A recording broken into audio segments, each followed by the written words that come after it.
We appreciate your effort and your work. And so I lay this flower here for my friend Sorfel that was lost in Atlanta, and for my friend Vaughn that got shot down in DC. I wish you all love. So I wish you all a good day, peace and love. Take care. I remind you all that as humans, you all are humans, and appeal to your humanity. And remember that it's just us as people out here. Peace. Fuck 12, fuck the cops, all cops are bastards, all cops should die, all cops are pigs, that's all we should do, guys. And what I want to hope. You know, I wasn't sure about Black Lives Matter. I try to keep an open mind about stuff, but in the media, it's really hard to decipher what's real. Images like this don't make for good campaign ads or fear propaganda.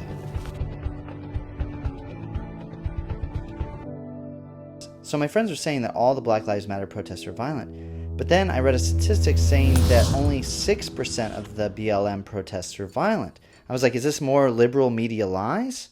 Then I saw how the media was portraying the Black Lives Matter protests.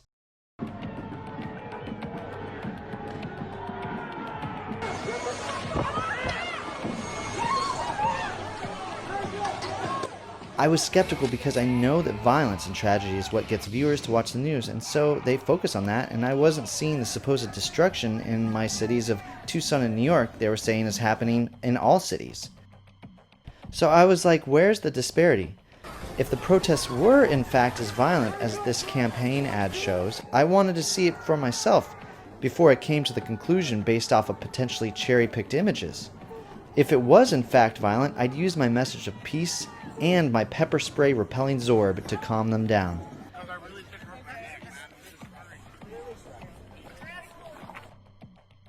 This is what I found.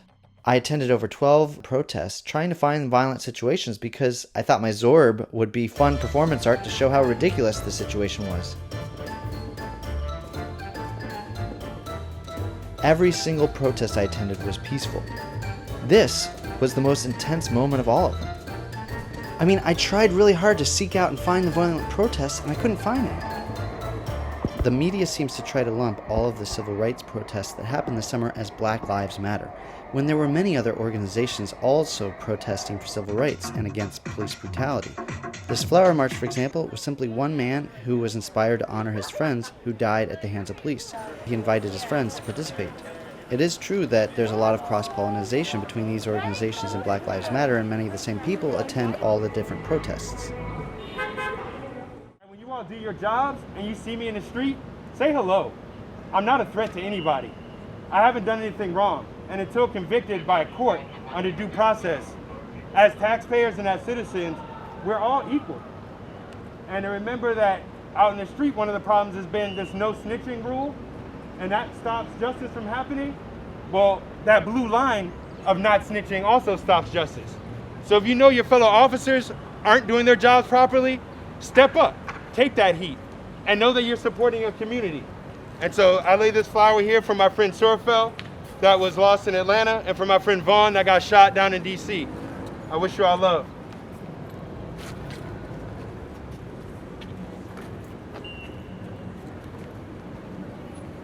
Feel free to lay your flowers down, say whatever you all have.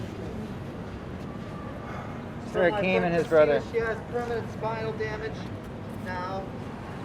Cop, I saw him, he had a smile on his face when he was whipping her around. That was the worst part.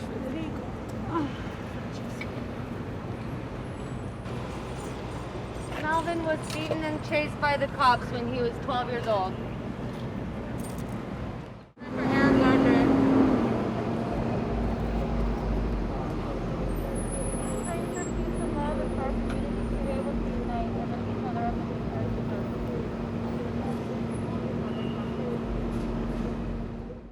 As of now, when I'm out in the street, I'm sometimes seen as a threat, and when you all are doing your jobs, you're sometimes seen as a threat. I'd much rather know that I feel safe when I see you all.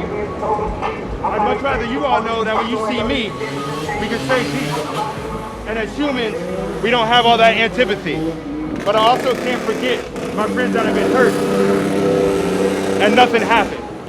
So I wish you all a good day, peace and love. Take care. Much love, much love, much love, much love, much love. The moral of the story is, don't let what you see on a glowing rectangular screen dictate how you think the world really is. If you're going to say that a popular movement is this way or that way, get out there and go experience it for yourself. Just because the news tells you that you're a well-informed expert now, because you watch and you don't need real-life experience to know, it doesn't make it so. They just tell you that because it makes you feel good and it keeps you watching. I could go into more detail about Trump deploying the military to provoke violence in order to get these images. I could talk to you about how there's been several instances of white national guys infiltrating Black Lives Matter protests and trying to incite riots, like this umbrella man damaging the AutoZone scene here. Guy just came with a hammer and smashed the windows. I could show you videos of Black Lives Matter protests trying to protect property from bad actors, them clearing the way for emergency vehicles, but it probably doesn't matter because if you're like most Americans, your mind is already made up, and no amount of showing you reality will convince you of anything contrary to the narrative you wish to believe in.